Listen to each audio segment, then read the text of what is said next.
Market यार्डाला म्हशी पळून बघायला गेल्यावर मला वाटलं पण नव्हतं की म्हशी असल्या डेंजर मारतील. कसं काय सोलापूरकर, आज होता रविवार म्हणजेच आज होतं मार्केट यार्डला म्हशी पळणं. तर तिकडे जाण्या अगोदर आम्ही गेलो पेट्रोल पंपावर, कारण पेट्रोल घालायचं होतं. घसा बसल्यामुळे आवाज नीट पेट्रोल भरून निघालो आणि भैयाने बघा कसा आवाज काढतो.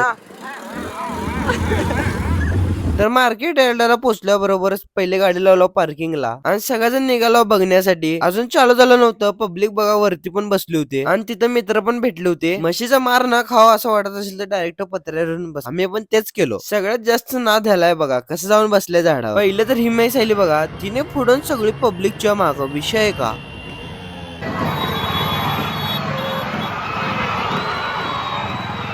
आशिष भाऊ पण आलता, पत्रावर बसून मुलाखत घेतलो नाही का त्याची. वय नंतर ही दोन म्हैस आल्या बघा, त्यातली एक म्हैस तर कोणालाच सोडी नाही.